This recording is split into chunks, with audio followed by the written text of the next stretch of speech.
자, 시작하도록 하겠습니다. 자, 이제 세 번째 시간인데요. 자, 이제 좀 마무리 해볼게요.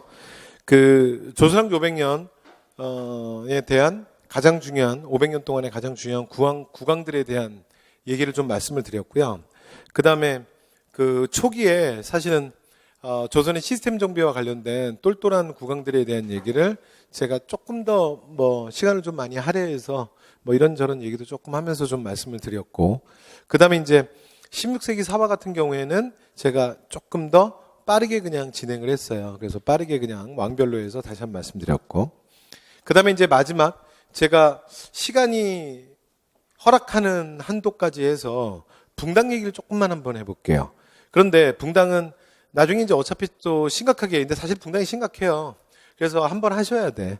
그러니까 지금은 일단 제가 붕당의 여러분들에게 가장 기본 기둥만 좀 세워볼게요. 자, 시작합니다. 붕당 정치의 시작은 선조부터예요.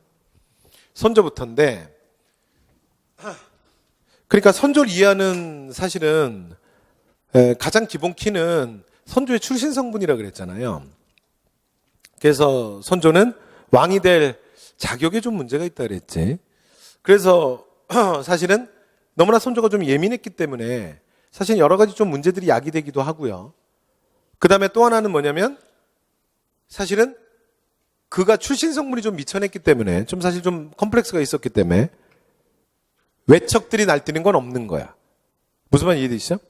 그러니까 요 전까지 명종 시기만 해도 막 외척들이 난리였잖아.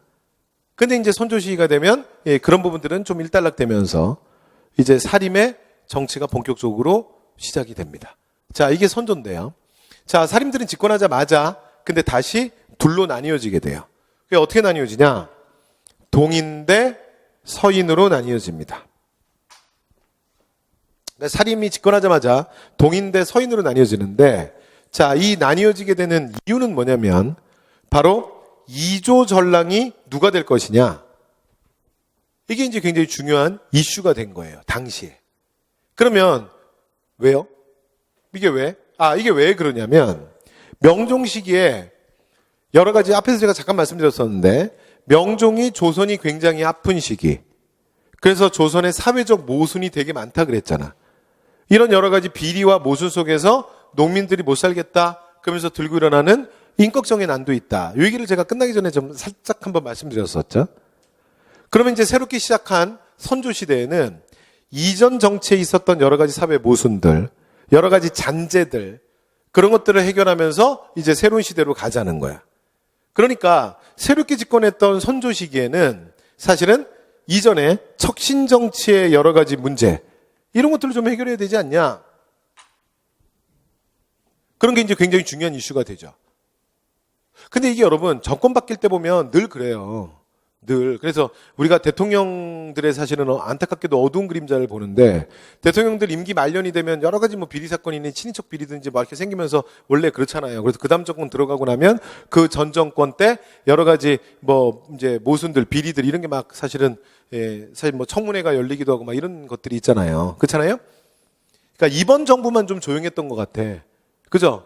그러니까 이명박 정부가 아무 문제가 없었나 봐. 근데 어쨌건 그래요. 그런데 봐봐, 이게 무슨 상황인지 이해되시죠? 그러니까 이전에 척신 정치를 어떻게 해결하느냐라고 하는, 지금 이제 선조 때는 소위 말해서 새시대적 어떤 여러 가지 소명들, 여러 가지 과제들, 이런 것들이 막 주어지는 시기야. 근데 당시에 이제 과거에서 심충겸이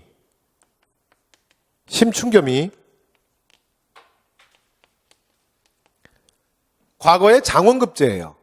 나중에 이건 저희가 뒤에 제가 이제 제도사 같은 거 하면 그때 좀 더 다음 기회에 한번 말씀드릴게요. 그래서 이제 공무원 시험은 이제 조선 같은 경우에는 3년을 정기 시험을 3년마다 봐요. 그걸 식년시라 그러는데, 식년시 기준으로 해서 문과 같은 경우에 33명을 뽑거든요. 그런데 그 33명의 사실은 합격자들이 마지막 전시 국왕 앞에 가서 순위 결정전을 해요. 그래서 그 순위 결정을 해서 총 33명이 갑종, 그 다음에 열종, 그리고 병종, 이렇게 셋으로 나뉘어져요, 석차가. 근데 이 석차의 의미가 뭐냐면, 자, 3등 안에 들면 종 7품으로 2명이 되는 거고, 그 다음에 예를 들어 을종, 그러니까 이제 10등 안에 들면 팔품으로 등용이 되는 거야. 뭔 말인지 이해되시죠? 그 다음에 이제 그러니까 뒤에 만약에 여기 10등 안에 못 들면, 그 다음에, 9품으로 임용이 되는 거죠. 오늘날 시험이랑 좀 다르지. 현재 대한민국은 어떻게 하고 있냐면, 7급 공무원 시험을 따로 봐서 따로 뽑고, 9급 공무원 시험을 따로 봐서 따로 뽑아. 그런데 조선은 이걸 어떻게 하냐면, 7, 9급을 한꺼번에 뽑는 거야. 그리고 나서 여기서 이들 안에서 순위 결정전을 해서 성적이 우수한 자가 7급 공무원으로 임용되고 아니면 9급이 되고 뭐 이렇게 되는 방식이죠. 그게 조금 다르죠. 근데 심춘겸이 당시에 장원이야. 근데 경국대전에 보면 뭐라고 돼 있냐면, 그러니까 갑종 3명 중에 1명이 수석, 장원이 되는데 장원만 예외적으로 종 6품으로 등용이 돼요. 종 6품. 그래서 당시에 장어 급제자였던 심춘겸이 2조의 실무자였던 2조 사실은 좌랑으로 추천이 된 거야. 그러니까 오늘날 우리 표현으로 그냥 편하게 들으세요. 그러니까 오늘날 우리 표현으로 그냥 주사야, 주사. 6급 주사. 이해되셨죠? 6급 주사로 이제 사실은 발령을 받는 이런 사건이 벌어지게 돼요. 그런데 그 2조의 실무자 5품 사무관에 해당하는 정랑과 6품 주사에 해당하는 좌랑을 그냥 합쳐서 뭐라고 부르냐면 전랑이라 그래요. 그러니까 원래는 두 간품인데 그냥 우리가 시험 볼 때는 편하게 전랑 끝 되셨죠? 그런데 어쨌건 2조 그러니까 좌랑으로 추천이 된 거야. 근데 당시에 그러니까 5급 사무관에 해당하는 2조 정랑 중에 한 명이었던 김효원이 거부권을 행사한 거야. 그러니까 외척 정치를 해결해야 되는 이 예민한 시기에 외척이 사실은 2조 정랑에 임명되는 것은 적절치 않다야. 왜냐하면 이 2조 정랑이 사실은 이 2조 전랑들이 뭘 하냐면 언론 3사들에 대한 추천권을 갖고 있거든요.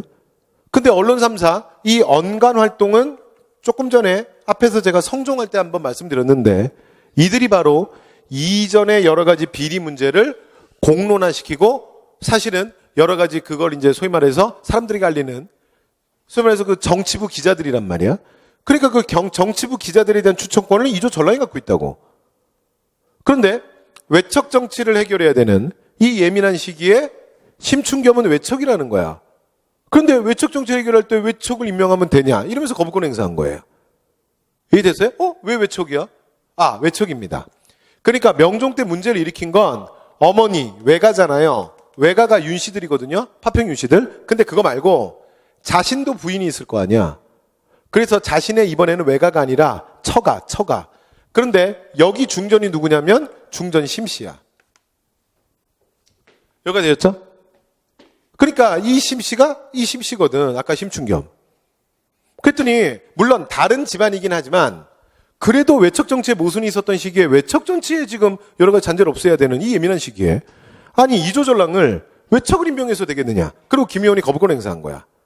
그랬더니 이 심춘겸의 형이었던 심의겸이 발끈한 거야. 그래서 선비가 바른 길을 가려 하는데 어찌 그 길을 막으려 하느냐.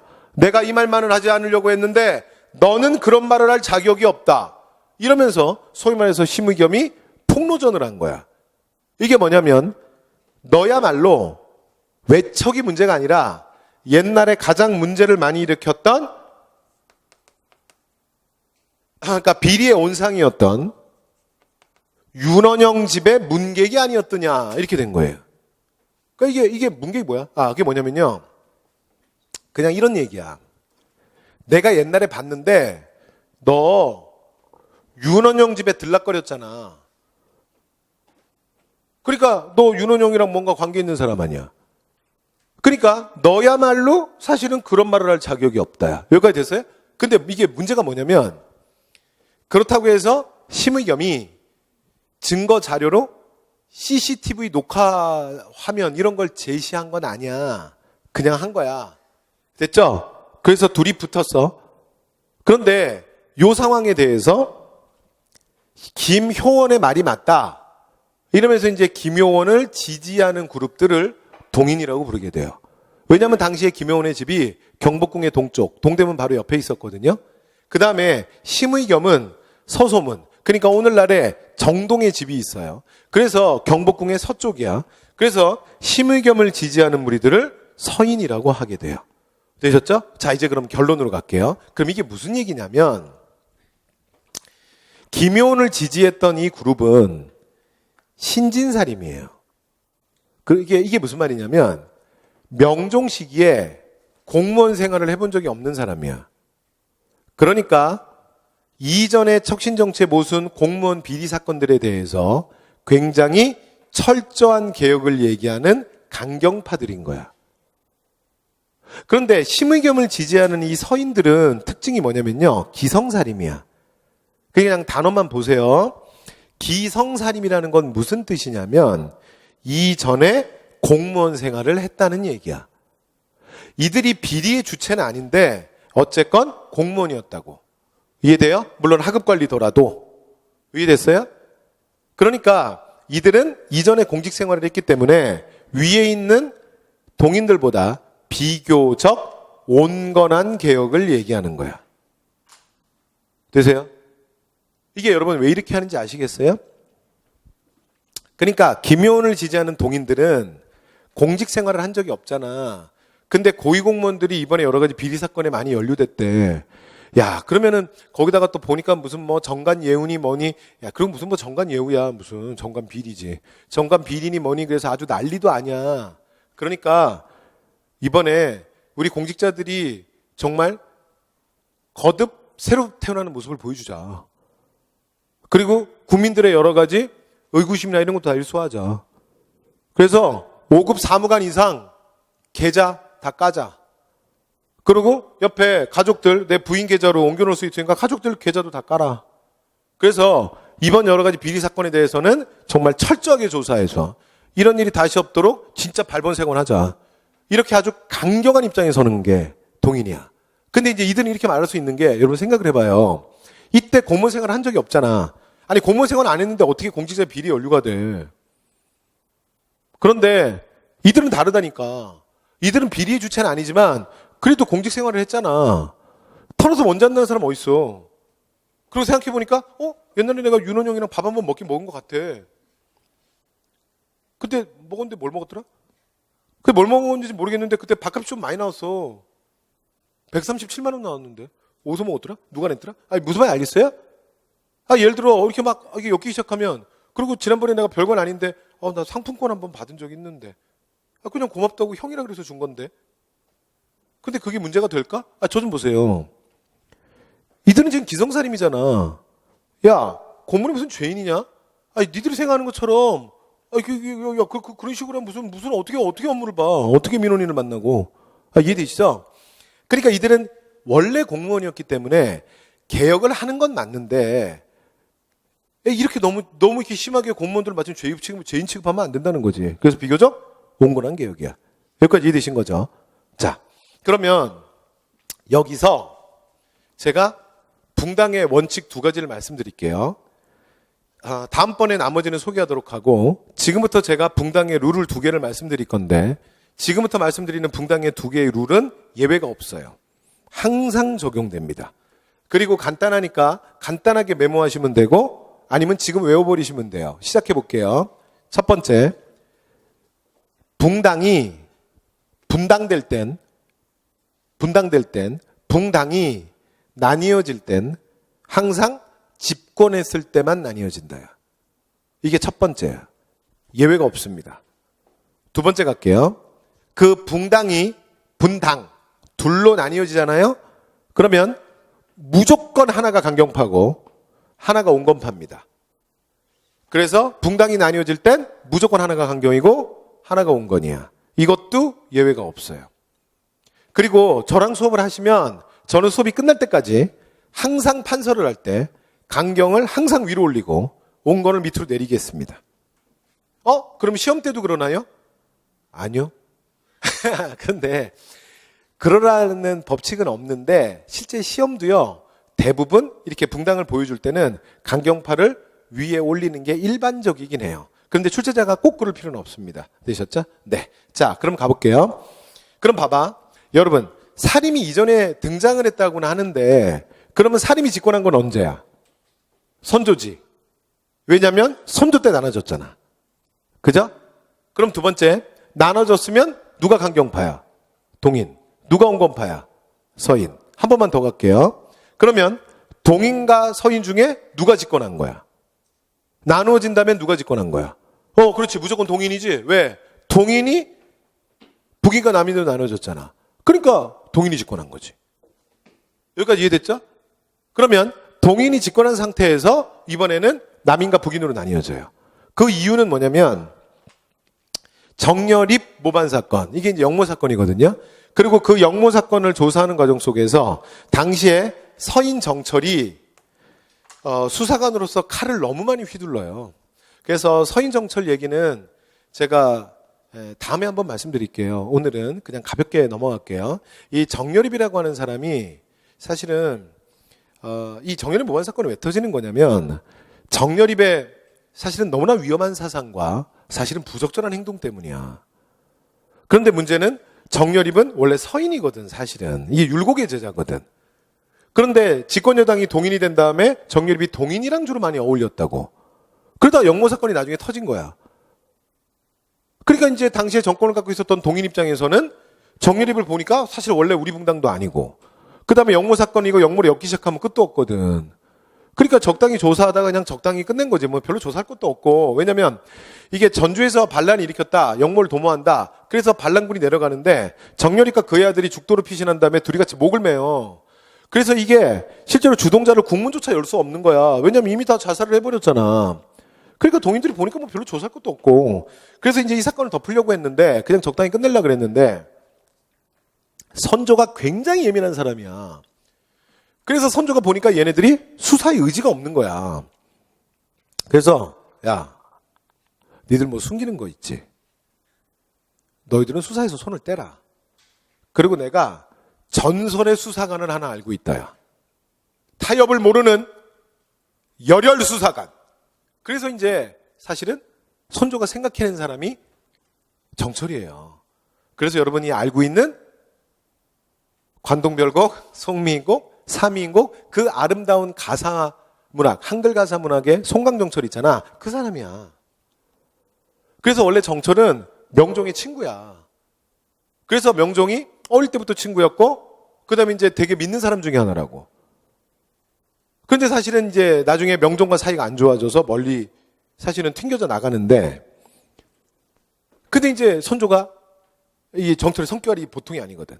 그래서 이제 정철의 생각이 난 거야. 그래서 이 전설의 수사관 정철을 불러서 이 정여립 모반 사건에 대한 수사를 의뢰한 거예요. 수사 책임자로 앉힌 거야. 그러니까 너는 제대로 할 것 같다. 한번 해봐라. 그랬더니 정철이 정말 선조의 기대 그 이상을 해요. 그래서 원래 영모 사건은 영모를 엮어서 조사하기 시작하면 이게 원래 끝이었거든요. 그런데 여러분 이 전설의 수사관, 타협을 모르는 수사관, 여러분 조선시대 수사관이라는 게 뭔지 아세요? 국문을 주관해야 돼요. 근데 국문은 아까 말씀드린 것처럼 사실은 이 과정에서 끊임없이 뼈가 부러지고 끊임없이 피가 튀어요. 살점이 튀고. 그러니까 이게 뭔가 수사를 하려면 끊임없이 확 피 튀고 막 이런 광경을 계속 봐야 돼. 그러니까 예를 들어 막 줄일 틀고 막 압수를 하고 내가 다리가 뚝 부러졌어. 하다 보면 부러지기도 하거든. 부러져서 막 이러면 못해, 수사. 그러니까 웬만큼 피 튀기고 막 이렇게 얼굴에 해도요, 그냥 이렇게 계속 사실대로 말하라! 이걸 계속 해야 돼. 그 사람이 정철이에요. 그래서 실제로 송강정철은 되게 미스테리한 사람이에요. 그러니까 이 정여립 모반 사건 기초곡사를 3년간 국문을 열어. 형틀에다가 1000명을 앉혀요. 나중에 선조가 그만 시켜. 됐다고. 그래서 되게 미스테리한 사람이에요. 그러니까 아침에 출근해서 퇴근할 때까지 뭐 하는 거야? 우와! 이거 계속 하는 거예요. 그리고 밤에 퇴근해서 집에 가서 그 스트레스를 아름다운 가사 문학으로 푼 사람이에요. 그러니까 이제 좀 특이한 사람이죠. 자, 어쨌든 간에 되게 미스테리한 사람인데. 근데 정여립 모반 사건 이후에 사실은 이제 정철이 동인들 향해서 칼을 너무 많이 휘둘렀거든. 아니, 형틀에 1000명을 앉혔다니까. 죽은 자가 몇 명이겠어. 병신이 된 자가 몇 명이겠냐고. 그런데 아까 그 얘기했잖아요. 선조가 세자책봉을 안 하는 거야. 아이는 없는데 광해는 싫으니까. 아니, 광해가 아니구나. 광해는 싫으니까. 그래서 버티고 있는데 하도 이제 대신들이 와서 세자 얘기를 계속하니까 선조가 스트레스를 많이 받은 거예요. 그래서 아예 공식적으로 선언을 해요. 건저히. 세자 책봉 문제는, 이게 건저히가 뭐냐면 세자 책봉을 건의하는 거거든요. 앞으로 입궁에서 건저히 문제를 입에 올리는 자는 용서치 않겠다 그래요. 그래서 나중에 아예 선조가 선포를 해요. 그런데 송강정철이 어떤 사람이냐면 말을 하지 말라 그런다고 말을 안 하는 사람이 아니에요. 여기 또 타협이 없는 사람이거든. 그래서 정철이 분명히 선조하지 말라 그랬잖아. 근데 이제 정철이 출근만 하면 하는 거야. 하오나 저오나 하오나 저오나 계속 하는 거야. 그러다 선조한테 날아간 거예요. 이해됐죠? 그래서 정철이 파직당하고 사실은 유배를 당하는 거야. 근데 그 과정에서 동인이 둘로 나뉘어져요. 송강정철은 너무나 질이 나쁜 자라는 거야. 이 정렬이 모반 사건이라는 게 분명히 더 이상 조사할 게 없고 할 것도 없다라는 걸 이미 알았는데 이걸 3년간 국문을 열고 조사하고 너무나 많은 사람들을 괴롭혔다는 거예요. 그래서 이자는 반드시 이번에 크게 처벌해야 한다는 거예요. 그래서 이 강경한 입장에 섰던 게 누구냐면 북인이야. 여기까지 되셨죠? 그리고 또 한쪽에서는 동인 중에 또 일부는 이제 그만합시다. 정말 그동안 너무 많은 사람들이 너무나 많은 고통을 당했다야. 이렇게 서로가 서로에게 보복하기 시작하면 끝이 없지 않습니까? 그만합시다. 이런 온건파가 남인이에요. 되셨죠? 그래서 정렬이 모반 사건과 정철의 건저희 사건으로 자 다시 동인은 북인 대 남인으로 나뉘어집니다. 여기까지 되셨죠? 네.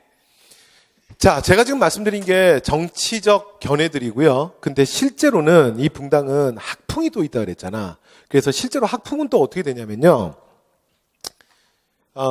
이 북인의 제자들이 그러니까 북인이 남명조식과 화담 서경덕의 제자들이고요. 그 다음 남인은 이게 이제 정통 이황의 제자들이에요. 자, 그리고 서인은 자, 이와 성운의 문인들이 합류하면서 서인이 구성이 돼요. 그래서 제가 지금 말씀드린 건 학풍을 싹 뺀 겁니다. 그리고 딱 정치적 사건들만 설명한 거야. 나중에 여기다가 학문적 견해들을 얹으셔야 돼요. 되셨죠? 자, 그럼 마무리해 볼게요. 자, 이렇게 나뉘어진 상태에서 남인이 집권을 하고 그리고 외란이 터져요. 그러면서 광해와 함께 분조를 이끌었던 외란이 끝나고 나면 북인 정권으로 가는 거야.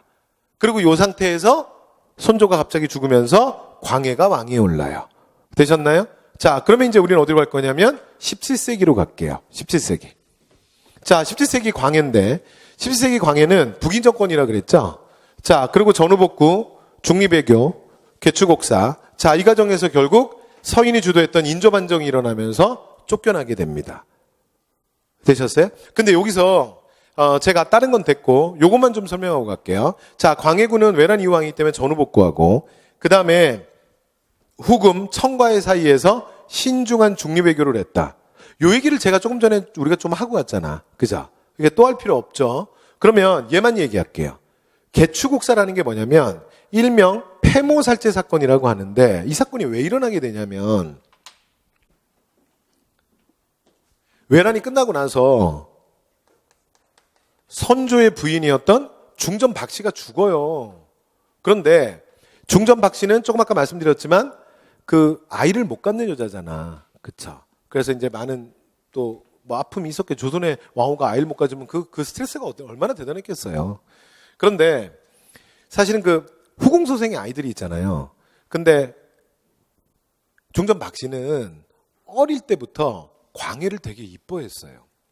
그러니까 내 배로 난 내 새끼는 아닌데 얘가 어릴 때부터 되게 총명한 거야. 그래서 중전박 씨가 어릴 때부터 광해를 되게 아꼈어요. 그래서 사실은 인조가 정말 광해를 싫어했는데 사실은 인조가 광해 뭔가 불똥이 이제 소위 말해서 튈 때마다 사실은 그 후견인, 그러니까 이제 소위 우리 말로 해서 우리가 거슬려요. 그래서 소위 말해서 그 늘 실드 쳐줬던 게 누구냐면 중전박 씨야. 그런데 사실은 광해 후견인 중에 하나였던 중전박 씨가 죽어요. 그런데 그 조선의 국왕을 공석으로 놔둘 수 없는 것처럼 제가 지난 시간에도 한번 했었죠. 왕후의 자리도 공석일 수는 없거든요. 그래서 선조가 당시에 나이가 되게 많아요. 그래서 55인가 6인가 뭐 하여튼 그래. 그런데 중전 박씨가 죽었잖아. 그래서 선조가 세장가를 가요. 그래서 새롭게 중전을 맞이하는데 그 새 부인, 새 중전이 누구냐면 임목대비예요. 근데 여러분 임목대비, 임목왕후인데 이렇게 말을 들으면 나이가 어느 정도 되는지 추정이 안 되죠. 그래서 나이를 얘기하면 당시 선조한테 시집 올 때 나이가 선조가 55, 56세인데 임목대비가 시집 올 때 나이가 17이에요. 그러니까 오늘날로 말하면 감옥에 집어넣어야지. 그런데 어쨌건 뭐 왕비를 비울 수는 없으니까 뭐 이렇게 해요 보통 다. 근데 이제 선조가 나이가 많으니까. 그래서 뭐 세자도 어차피 광해군이고 세자도 있고. 그런데 이게 선조가 생각했던 것보다 건강했던 것 같아요. 그래서 이게 50세가 훌쩍 넘었는데 임목대비가 임신을 한 거야. 그리고 임목대비가 아이를 낳았는데 이게 또 하필이면 왕자가 태어난 거야. 그게 누구냐면 영창대군이에요. 이러면서 이제 무슨 일이 벌어지냐면 분위기가 묘해져 버린 거야.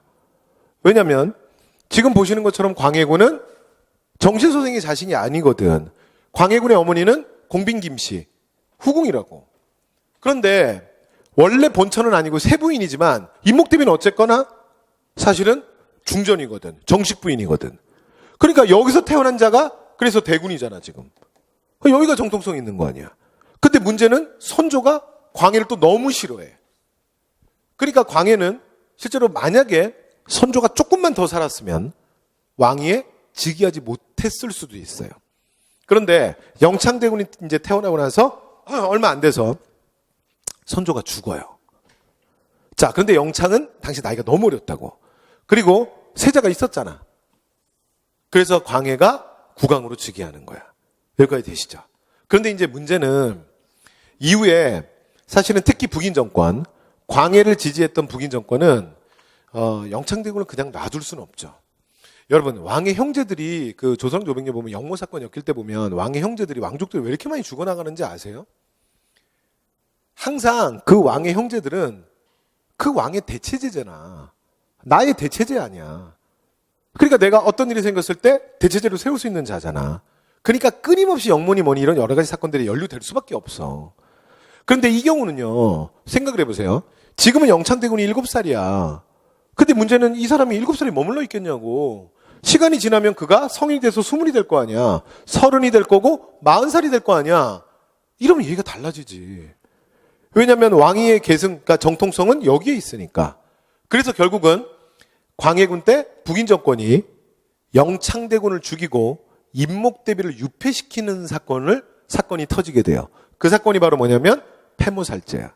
되셨죠? 엄마를 유폐시켜. 물론 자기를 낳았던 엄마는 아니죠. 나이도 광해가 훨씬 많아. 임목대비보다. 근데 학렬상은 엄마가 맞잖아. 왜냐하면 아버지의 여자니까. 그죠? 그래서 어머니를 유폐시키고 어린 동생을 죽였다는 거야. 자, 이게 개축옥사 폐모살제예요. 그래서 나중에 서인들이 인조반정을 일으킬 때 이게 바로 명분이 되는 거야. 저자는 조선의 국왕이라 할 수 없어. 폐륜하지. 그래서 우리의 부모의 나라와 같은 명을 배신하고 오랑캐에게 은혜를 베풀고 그리고 자신의 어머니를 유폐시키고 어린 동생을 잔인하게 죽였다야. 이해되셨죠? 이게 서인들이 주도한 인조반정의 명분이 됩니다. 되셨죠? 자, 그리고 나면 이제 서인들의 서인 정권 인조 때. 자, 그리고 이때는요, 여러분 앞에서 제가 말씀드렸던 것처럼 그 친명배금 정책이 호란의 원인이 된다 그랬잖아요. 근데 오늘은 뭐 호란에 대한 얘기를 제가 막 자세히 할 만한 상황은 안 되니까 제가 결론만 얘기하고 갈게요. 근데 여러분 나중에 아셔야 되는 게 그 임진왜란도 그렇고요. 병자호란도 그렇고요. 소위 말해서 이걸 다 싸잡으면 뭐가 되냐면 그냥 쉽게 말해서 전쟁이죠. 한국사 공무원 시험의 전쟁 문제는 항상 무조건 순서예요. 그래서 예를 들어 전쟁의 결과니 이런 것 자세하게 안 물어봐요. 뭘 물어본다고요? 무조건 순서예요. 무슨 말인지 되세요? 그러니까 예를 들어 다음 사건들이 일어난 사건의 시기 순서대로 바르게 배치된 것은 이렇게 하면 여러분이 찾으시면 돼요.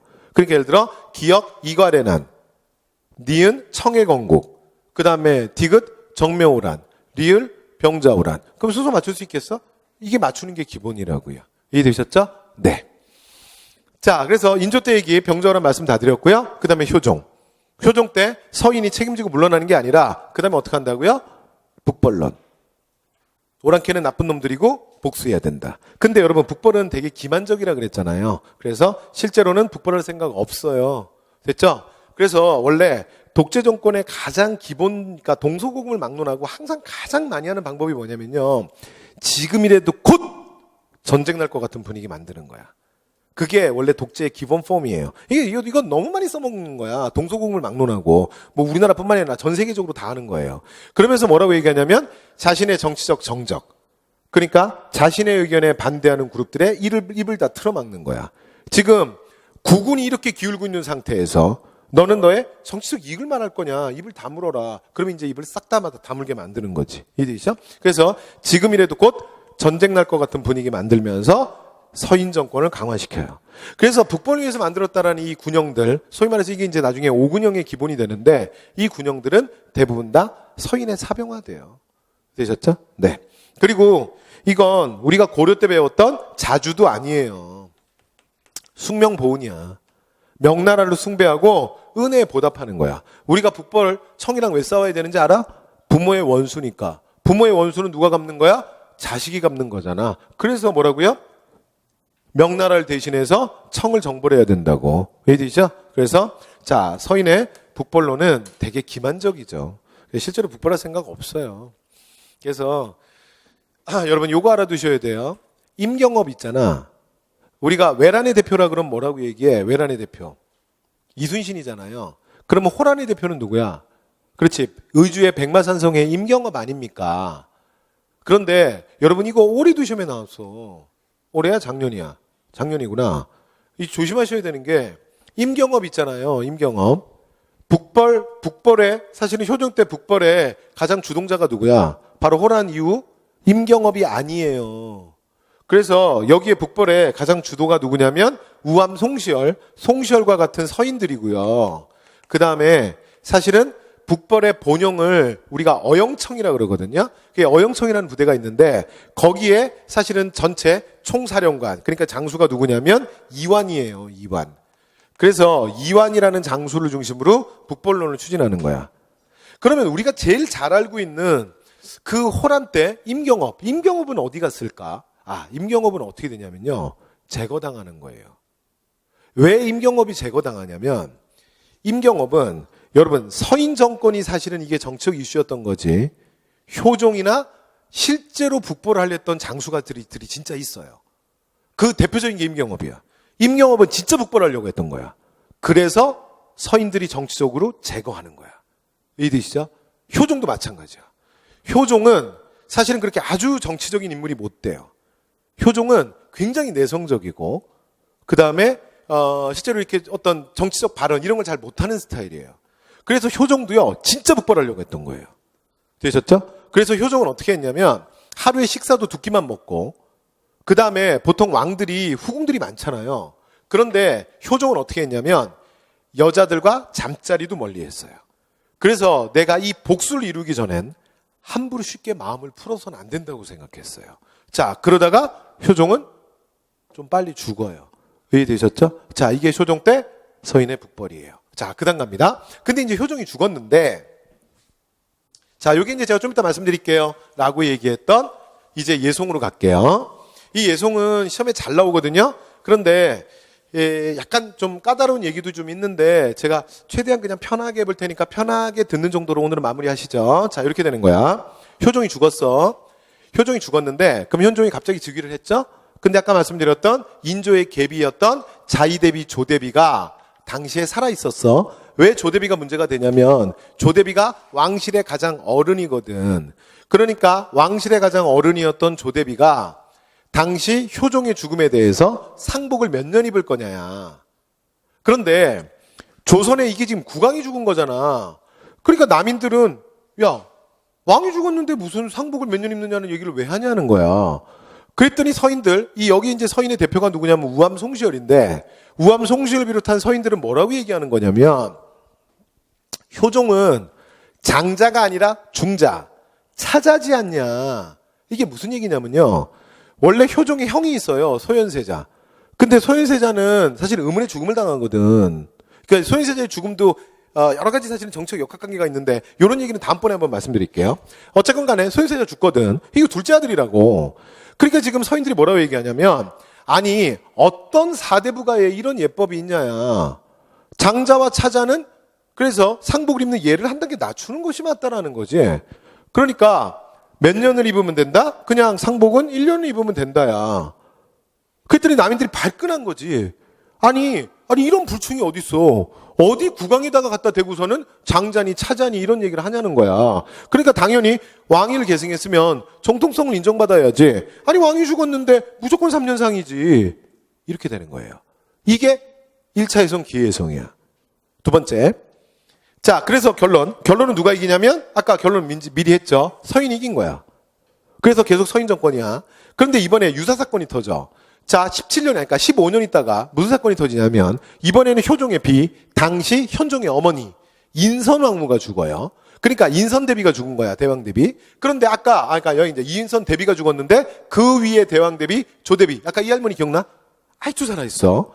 그래서 이번에는 조대비가 상복을 몇 년 입을 거냐. 또 붙은 거야. 근데 이번에는 뭐라고 얘기했냐면 서인들이 지난번에 왕이 죽었을 때 1년을 입었는데 이번엔 왕비잖아. 그러니까 얘를 한 단계 낮추는 것이 맞다라는 거지. 그래서 상복은 9개월만 입으면 된다요. 그랬더니 이 남인들이 뭐라 그러냐면 아니 1년도 완전히 약식이었는데 여기다가 어떻게 더 낮추냐. 최소 1년은 입어야지. 이러면서 기년설을 주장해요. 그러니까 기년설이라는 건 그냥 1년설이란 얘기야. 여기가 됐죠? 그런데 이번엔 누가 이겼다? 남인이 이긴 거야. 이게 2차 해성이야. 됐죠? 그럼 결론 다 한 거야. 그럼 보세요. 자, 이제 진짜 예송의 뜻이 뭔지를 해볼게요. 자, 그냥 편하게 들으세요. 외우는 거 아니야. 뭘 자꾸 외우려고 그래. 해볼게요. 자, 이게 빨리 갈게요. 옆 페이지 한번 보세요. 옆 페이지 내가 이거 해놨어. 필기하실 거 없고 보기만 하시죠. 갑니다. 지금 서인과 남인, 여기 서인의 대표가 누구냐면요. 우암 송시열이에요. 여기가 우암 송시열이고, 그 다음에 남인의 대표가 윤휴야. 사실 이제 원래 윤휴와 송시열은 같이 어린 시절부터 공부했던 스터디 멤버인데 이 사건으로 완전히 등을 지게 돼요. 어쨌건 그 얘기는 다음에 하고 윤휴. 그래서 우암 송시열, 백호 윤휴가 가장 대표인데 지금 송시열의 얘기는 뭐냐면 이거예요. 외우지 마시고 그냥 편하게 보세요. 천하의 모든 예법은 동, 같다야. 됐어요? 지금 여기 얘기는 뭐냐면 아니다. 왕은 다르다야. 왕자가 프린스가 아니야 지금. 킹을 얘기하는 거야. 왕의 예법은 일반 사대부 서민과는 부동, 같을 수 없다. 돼요? 그런데 이게 무슨 뜻이냐면요. 주의가 말했던 성리학적 정치관, 아까 제가 살짝 얘기했는데 천하 공치의 개념에서 세상을 움직이는 건 오직 왕과 사대부밖에 없는 거야. 그러니까 다른 경우의 수는 여러분 생각할 필요가 없어요. 그러니까 뭐 이러쿵저러쿵 말이 많은데 다 필요 없어. 왕과 사대부만이 어떻게 세상을 경영하는 거냐면 왕과 사대부만이 도덕적 판단을 하고 도덕적 판단을 통해서 도덕적 행위의 주체가 될 수 있는 거야. 돼요? 일반 농민 따위는 무엇이 옳고 그른지를 스스로 판단해서 스스로 행위를 할 수가 없는 거야. 그래서 세상은 누가 경영하는 것이냐면 왕과 사대부가 함께 경영하는 거야. 이게 천하 공치야. 여기까지 됐어요? 오케이. 그러니까 이게 이관계거든. 근데 만약에 누군가가요, 우리가 나중에 실학편에 가면 조선후기관 배우는데 나중에 누군가 이렇게 얘기하는 거야. 아니야. 일반민도 도덕적 주체로 설 수 있어. 자신이 도덕적 판단을 하고 도덕적 행위의 주체가 될 수 있어. 라고 만약에 누군가 말하잖아? 그럼 그게 뭐가 되냐면 신분제 부정이 되는 거야. 양반과 상민에 대한 구분에 대한 걸 부정하는 거야. 왜냐면 그게 양반과 상민의 차이거든. 됐어요? 예, 그러니까 이 얘기는 다음번에 합시다. 자, 이제 마무리해 볼게요. 그럼 봐봐. 이렇게 되는 거야. 어차피 왕과 사대부의 관계거든, 이게. 그러니까 천하 동네는 결론이 이 얘기예요. 왕과 사대부의 예법이 다를 수 없다야. 왕은 사대부의 대표라는 거지. 어찌 왕의 예법과 사대부 예법이 다를 수 있어. 왕이 사대부인데. 이해되세요? 그러면 이 얘기는 핵심이 뭐냐면 이렇게 되는 거야. 왕과 사대부의 관계에서 왕은 사대부가 아니라는 얘기야. 이게 핵심이에요. 그래서 왕자의 부동사서는 결국 무슨 말이냐면, 그럼 왕은 뭔데? 왕은 뭐냐면 천명의 대행자예요. 그래서 이걸 뭐라 그러냐면 천명사상이라고 하는 거야. 왕은 사대부가 아니라 하늘이 세운 자야. 이해돼요? 그래서 주나라 때 만들어지는 주례 같은 데 보면 그 중국 황제를 뭐라 그러냐면 그래서 천자라고 하는 거예요. 천자. 주나라 이후에 중국의 황제를 그래서 천자라 그러잖아. 이게 천명사상이야. 그리고 사실 우암송 시절의 천하 동네 안에는 무서운 사상이 숨어 있어요. 사실은 이 안에 뭐가 있냐면 사실은 태꾼의 논리가 있어요. 무슨 얘기냐면 왕이라는 건 특별한 게 아니라 사대부들의 뜻에 의해서 언제든지 교체가 가능하다야. 무슨 말인지 되세요? 그런데 실제로 이들은 그걸 해봤잖아. 누구를 바꿨어? 사대부의 기본적인 예를 갖추지 못한 폐륜하였던 광해를 내리고 사대부의 대표로서 새로운 국왕 인조를 세워봤던 사람들 아니야. 그죠? 그래서 이 안에는 사실은 뭐가 들어있냐면 태꾼의 논리가 들어있는 거예요. 되시죠? 그래서 이 서인들이 주장하는 천하 사실은 동네는 신권을 강화한 거고, 그 다음에 남인들이 얘기했던 왕자의 부동사서는 왕권을 강화하는 거지. 이게 무슨 말인지 이해되시죠? 오케이. 그러니까 외우실 건 없고, 그래서 잘 봐요. 앞으로 계속 붕당은 이렇게 가는 거야. 율곡의 제자들인 서인이 집권하잖아? 그러면 왕권이 더 많이 제한받아요. 신권이 강화되는 거고, 이왕의 제자인 남인들이 집권을 하잖아? 그럼 왕권이 더 강화되고 왕권이 더 안정되는 거야. 이해되셨죠? 오케이. 자, 이렇게 해서 자, 현종까지 말씀 다 드렸습니다. 자, 그다음 마지막 얘기. 자, 숙종, 영조, 정조인데요. 18세기 숙종, 영조, 정조는 시험에 잘 나와요. 시험에 잘 나오고, 그 다음에 숙종 때 편당적 조처, 그 다음에 환국, 이거와 관련된 건 아까 제가 조금 말씀을 드렸던 것 같아요. 그래서 첫 번째 경신왕국 때 남인정권에서 서인으로, 그 다음에 기사왕국 때 다시 남인으로, 자, 그 다음에 갑순왕국 때 다시 서인으로, 그 다음에 각 황국과 관련된 얘기는 다음 기회에 한번 하시는 걸로 하죠. 자, 그래서 어쨌건 급격히 바뀝니다. 자, 그러면서 어떻게 되냐면 노론과 소론이 분화되게 돼요. 됐죠? 그런데 여러분 이게 황국이 많이 나오잖아. 근데 그 중에 제가 하나만 딱 얘기하고 갈게요. 이 황국 중에는 무조건 1680년, 연도를 외우시라는 얘기는 아니야. 1680년 경신왕국이 무조건 제일 중요해요. 그러니까 황국이라고 시험에 다 나오는 건 아니고 무조건 경신왕국이 출제 영순이야. 황국 중에는. 이게 왜 그러냐면요. 왜 그러냐면 이 경신왕국이 뭐의 기준이냐면 붕당의 변질의 기준이야. 이때부터 붕당이 변질됐다고 말하는 거야. 두 번째, 일당 전제화라고 말할 때 바로 그때도 얘가 기준이야. 그래서 경신왕국을 기준으로 일당 전제화 된다고 얘기하는 거야. 한 번만 더.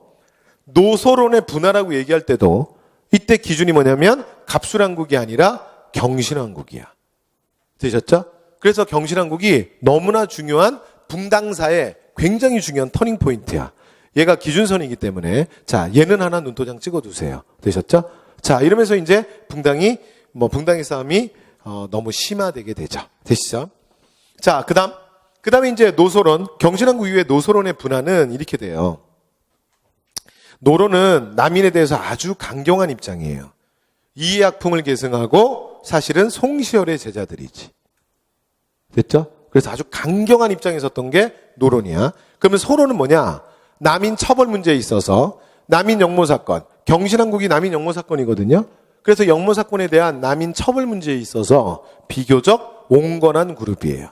그래서 자, 성원의 제자들, 윤중을 중심으로 해서 이루어집니다. 근데 왜 노소론이라고 하냐면 당시에 송시열 비롯한 이 강경파들이 나이가 되게 많아요. 이게 노장파들이에요. 그리고 송시열은 사실은, 윤중은 사실은 송시열의 제자거든요. 그래서 요 그룹이 되게 젊은 그룹이야. 아니, 뭐라고 쓴 거야, 나? 자, 그래서, 자, 요게 이제 노장파들이고요. 그 다음에 윤중 그룹이 젊은 그룹이야. 소장파들이에요. 그래서 뭐라 그러냐면 노소론이라고 부르는 거야. 여기까지 되셨죠? 그래서 아주 강경한 입장, 온건한 입장이야. 자, 그리고 이제 경종이 왕위에 올랐는데 노소론의 싸움이 굉장히 커져요. 이게 신임사화인데 가볍게 보시면 되고. 자, 그런 과정 속에서 경종이 이제 갑자기 죽으면서 영조가 왕위에 오르죠. 자, 그러면서 영조는 왕위에 올라서, 요거 이제 조금 전에 했던 얘기 지금 제가 반복적으로 또 하는 거예요. 자, 영조가 왕위에 올라서 왕위에 오르자마자 탕평교소라는 걸 발표해요. 그러니까 아까 전에 말씀드렸던 것처럼 그 18세기에 탕평을 말하는 왕들이 많은데 즉위하면서 아예 즉위교서를 탕평교서로 발표하는 사람은 오직 영조밖에 없어. 근데 그 이유는 앞에서 다 말씀드리고 왔죠. 영조는 누가 봐도 너무나 노론이야. 무조건 노론 편이야. 그런데 이런 정치가 되겠습니까? 그러니까 이제 영조가 뭐라 그러냐면 아니에요. 당신들 오해한 거예요. 저는 사실은 빨간색만 좋아하는 게 아니라 파란색도 되게 좋아해요. 지금 빨간색 옷을 입고 있을 뿐이지 사실은 속옷은 다 파란색이에요. 뭐 이렇게 얘기해도요. 아무도 안 믿어. 그래서 바로 터지는 사건이 1728년 이인자의 난이에요. 이게 1728년 청주에서 터지는 반란 사건인데 이 이인자의 난은 사실은 누가 주도한 거냐면 소론 강경파들이야. 소론 강경파. 이게 소론 강경파들이 주도해요. 그러면 사실 이들이 무슨 얘기를 하냐면 영조한테 가장 아픈 얘기를 하는 거야. 바로 경종의 죽음에 대한 의문을 제기하는 거야. 이 죽음이 이상하다는 거지. 이 사실은 영조한테는 너무나 자극적인 얘기야. 왜냐하면 경종이 갑자기 죽으면서 왕위에 오른 사람이니까. 됐죠? 자, 그러면서 이제 영조는 무슨 생각을 하냐면 자신이 말했던 사실은 저는 빨간색, 파란색 다 좋아해요. 이게 하나도 말이 안 먹히고 있다는 걸 알게 돼요. 그러면서 이제 정조가 생각해낸 방법이 뭐냐면 앞에서 우리가 연습했던 붕당의 색깔 빼기야. 그래서 완론탕평. 아예 붕당이라는 것 자체를 없애겠다는 거예요. 그래서 자, 붕당이라는 걸 없애자는 논리에 동조하는 또 다른 교과서적 표현으로는 온건하고 타협적인 인사들을 중심으로 전국을 운영하겠다. 자, 이게 뭐라고요? 완론탕평, 탕평파의 육성이에요. 그래서 붕당의 색깔 빼기로 들어가는데 그 색깔 빼기의 첫 번째가 뭐냐면 살림의 부정이야. 이 살림이라는 게 뭐냐면요. 살림은 다음번에 한번 말할게요. 이게 약간 어려운 개념인데 그 붕당의 그러니까 가장 핵심적 인물, 영수급에 해당하는데 요 살림은 특징이 뭐냐면 자신의 개인의 영달을 위해서 과거를 봐서 공무원 생활, 공직 생활 같은 걸 하는 사람이 아니야.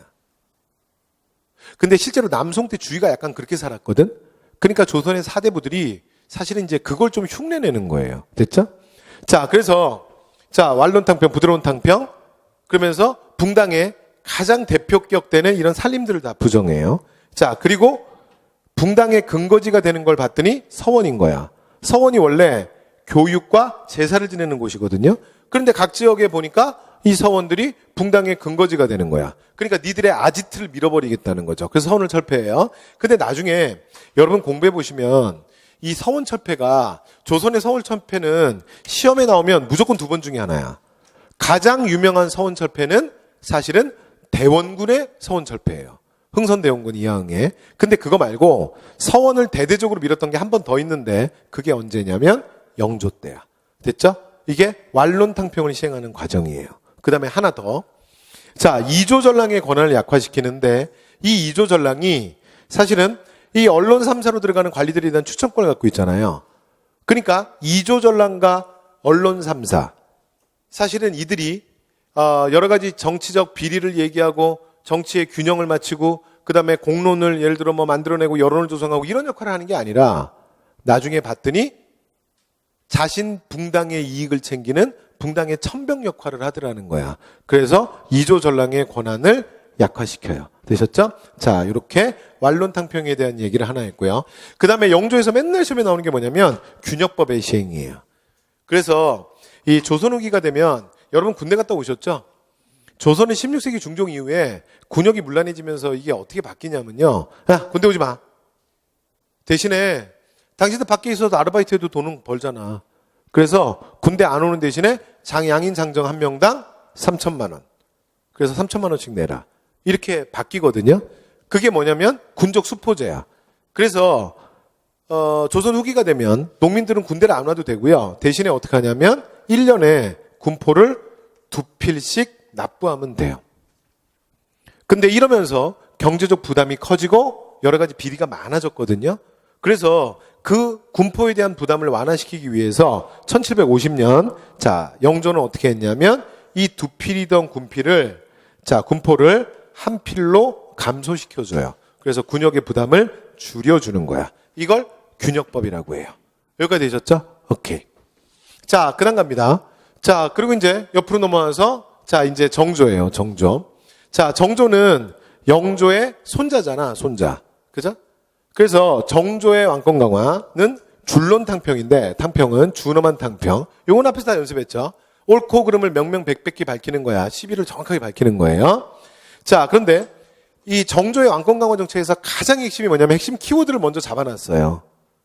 그래서 첫 번째, 그러니까 앞에서 우리가 얘기했던 것처럼 세종에게 집현전이 있고 성종에게 홍문관이 있다면 정조한테는 규장각이 있는 거야. 그래서 규장각은 어떤 거냐면 정조의 정치의 처음과 끝을 함께하는 거예요. 정조의 즉위년이 1776년이거든요. 정조가 바로 즉위하자마자 제일 먼저 하는 게 뭐냐면 규장각을 만든 거야. 그래서 이 규장각을 만들 때 명분이 있어야 될 거 아니야. 그래서 청나라에서 고금도서 집성이라고 하는 5,000권이 넘는 대백과사전을 엄청난 돈을 지불하고 수입을 해요. 그리고 이제 이 책들을 보관할 왕실 도서관으로 만든 거야. 그런 다음에 어떻게 하냐면 이 규장각을 통해서 정조의 인물들을 계속 배출해내요. 도서관뿐만이 아니라 나중에 이게 학문 연구기관이 되고 그리고 과거를 주관케 하고 그리고 더 나아가 국왕의 비서 기능을 시키고 그리고 최종적으로는 정치기구화 시켜요. 그래서 정조의 정책들이 나오는 사실은 브레인 집단, 그게 뭐냐면 규장각이에요. 됐죠? 그래서 규장각 출신의 뭐 가장 대표적인 인물로 우리가 정조의 남자들이라는 표현을 쓰잖아요. 그 가장 대표적인 인물 중에 하나가 초기 규장각 member가 정약용이죠. 그래서 이 다산정약용은 아주 대표적인 정조의 남자야. 그래서 이제 이 다산의 책들을 보면은요, 자기가 책을 쓸 때 자기의 글들에 대해서 정조가 어떻게 평가를 했는지 정조의 평 같은 걸, 그러니까 이 다산이 거기에 대한 사실 자부심이 대단한 거야.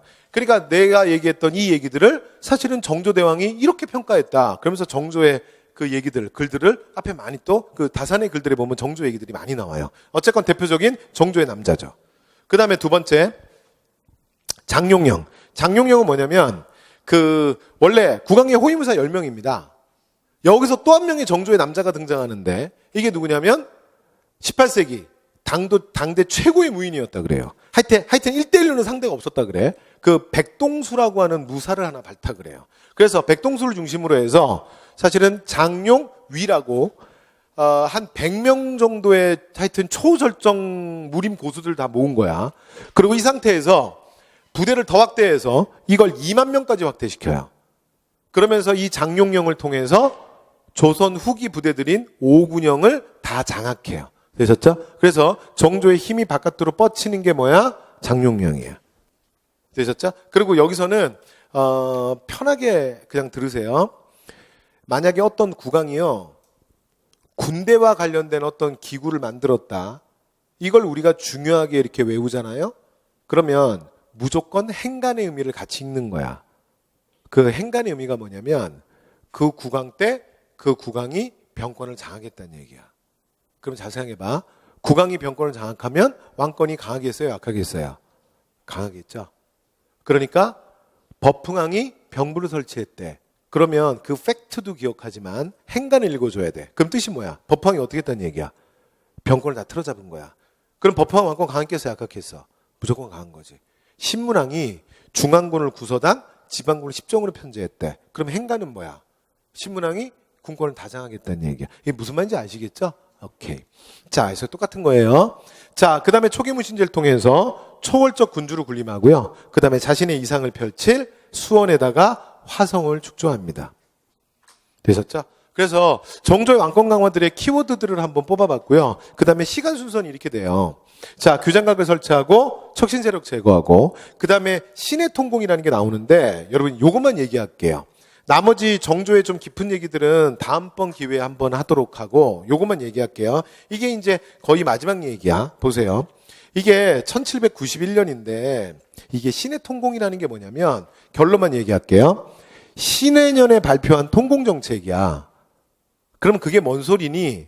이게 뭔 소리냐면 금난정권이라는 게 뭐냐면 시전 상인이 가지고 있던 특권이에요. 시전 상인의 특권. 그러면 여기서 단어 설명을 한 번만 하고 갈게요. 시전이라는 게 뭐니? 시전이 뭐냐면요.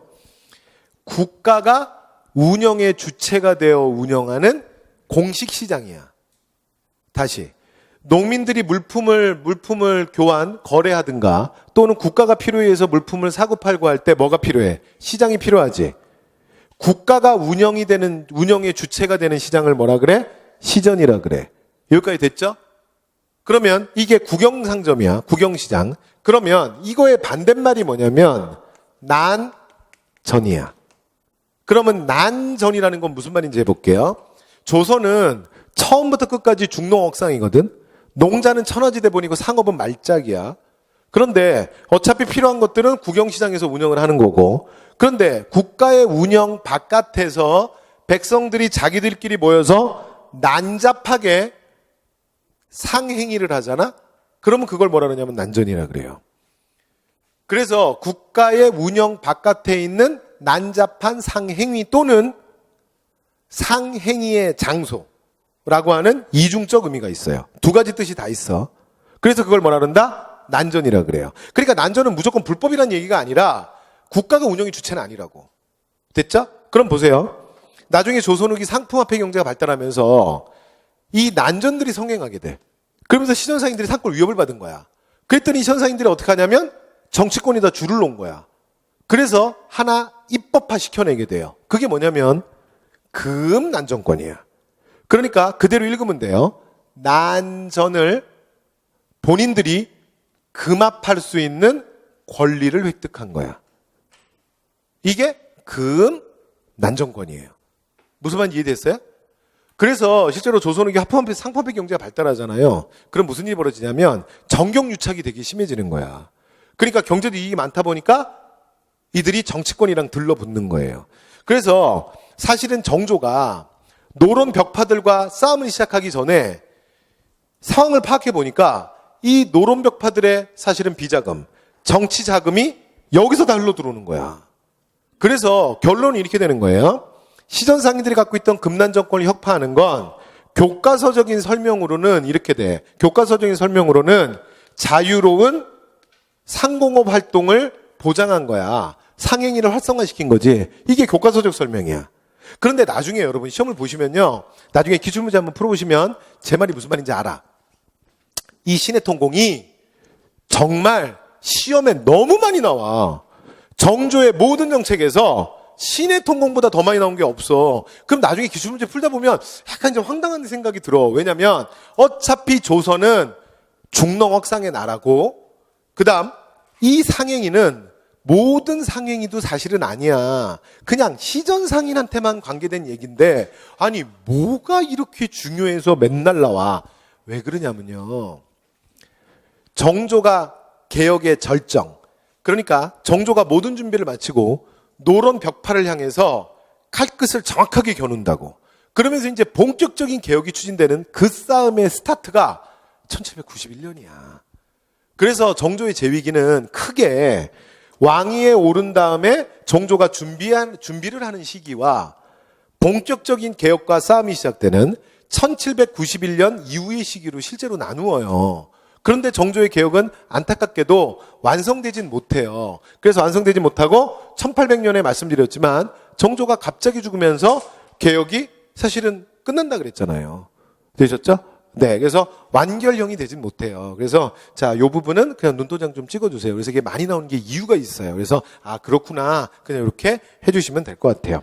자, 그리고 나면 이제 3대 60년간 세도 정치인데, 자, 여기는 뭐 제가 크게 말씀 안 드려도 될 것 같습니다. 자, 그래서 저희들이 이제 조선왕조 500년 제가 쭉 다 했고요. 다 말씀드렸고, 자, 나머지는 제가 문제를 조금 풀면서 조금 더 말씀을 드리도록 할게요. 그래서 문제 풀고 이제 마칠게요. 제가 이제 끝내야 될 시간이 됐는데 문제 못 풀어서 요거 풀고 마무리하겠습니다. 힘들죠? 네. 조선을 한 방에 끝내는데 힘들지. 네. 자, 요 문제만 풀고 가시죠. 자, 시작합니다. 1번. 자, 이게 서울시 문제예요. 조선전기 각 왕 때에 대한 설명으로 옳지 않은 것입니다. 시작해 볼게요. 첫 번째, 태조 때는 공신인, 정도전, 조준 등을 중심으로 한 재상중심 정치체제가 확립되었다. 맞습니다. 그래서 이 정도 표현은 맞다고 봐주시면 되고, 그래서 이 재상권을 많이 줄 수 없었기 때문에 사실은 태종 이방원은 어떻게 했냐면 6조 직계제를 시행했던 거야. 됐죠? 그러나 그의 아들 세종이 등장하면 다시 의정부 서사제를 하죠. 그래서 재산권을 많이 주죠. 그죠? 그래서 아이러니하게도 정도전이 꿈꿨던 그 세상을 이루는 건 자신을 죽였던 이제 이방원의 아들, 사실은 세종이라 그랬었잖아요. 아까 우리가 그런 얘기 했죠. 맞아요. 자, 태종 때는 육조직계제의 실시로 국왕 중심의 국정 운영이 이루어졌다. 맞잖아. 좀 전에 한 얘기 그대로야. 당신이지. 자, 그 다음에 세종 때는 의정부 서사제가 실시돼요. 여기까지 어때요? 맞죠? 그러니까 여러분 문제 풀 때 이게 꼼꼼하게 잘 읽어야 돼. 막 휙휙 가면 안 돼. 자, 그래서 이전보다 뭐라고요? 왕권이 더욱? 이건 아닌데. 의정부 서사제는 왕권 강화가 목적은 아니잖아. 그쵸? 그래서 자, 신권이 강화되는 거죠. 유교 정치가 실현되는 거지. 어디가 틀린 거야? 여기가 틀린 거죠. 됐죠? 네. 그래서 틀린 거 고르는 거니까 정답이 나와버렸는데, 그쵸? 네, 3번인데요.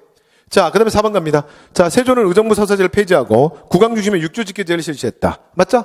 이거 했잖아. 자, 그 다음에 이제 성종 때는 육전체제를 갖춘 경국대전이 반포되어 조선의 기본통치제가 확립되었다. 어때요? 맞잖아요. 경국대전의 반포. 그죠? 오케이.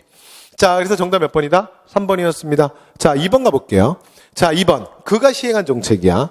자, 그는 왕권을 안정시키기 위해서 자, 권세 있는 신하는 공신이든 처남이든 어디서 들어본 것 같은데? 가리지 않고 다 죽였어. 자, 그래서 육조를 직접 장악하고 의정부의 재상 중에서 정책 운영 국왕 중심의 체제로 바꿔버렸대요. 자, 누구예요? 누구겠어? 태종이겠죠? 한 번만 더. 여러분, 육조직계제는 2명이잖아. 태종일 수도 있고 누굴 수도 있어. 세조일 수도 있죠. 근데 세조는 안 돼요. 왜 세조는 아니냐면 세조는 소위 말해서 이런 공신이든 처남이든 다 죽이는 게 아니라 공신이나 처남이나 자기 패밀리들을 너무 많이 챙긴 사람이야. 너무 많이 챙겼어. 이해돼요? 그래서 요 표현은 세조엔 적절치 않아요. 되셨죠? 자, 그래서 이건 누구야? 태종이에요. 되셨죠? 그래서 이 사람은 누구다? 태종이고요. 자, 그럼 이제 문제 들어갑니다. 자, 공법을 실시해서 전세를 낮추고 공평하게 세금을 부과했다. 자, 그래서 이 공법, 세금법, 이거 누구라고요? 세종이야. 그래서 1번 틀렸네요. 됐죠? 세종인데요. 자, 그 다음에 2번 갑니다. 언론기관인 사관원을 독립시켜 대신을 견제코자 했다. 어때요? 아, 이게 정답이에요. 이게. 그런데 얘는요, 얘 하나만 봐주시면 이건 다음에 제가 제도사라서 다음에 한번 얘기할게요. 사관원은요, 원래 가장 대표적인 왕권 견제기구예요. 그러니까 왕한테 간언을 하는, 왕한테 충고를 하는. 됐죠? 그래서 유교 정치의 가장 대표이기도 해요. 왕한테 충언을 하는. 그래서 사관원의 가장 대표적인 업무는 간쟁이야, 간쟁. 간쟁이 뭐야? 간언이야. 여러분들 충고 좀 하세요? 친구한테 충고 좀 해? 하는 편이야? 오, 그래도 강단이 있으시네요. 충고 좀 해요? 이게 생각이 있어도요, 이게 충고한테 관심이 없어서가 아니라 이게 말하는 게 쉽지는 않아요. 그죠?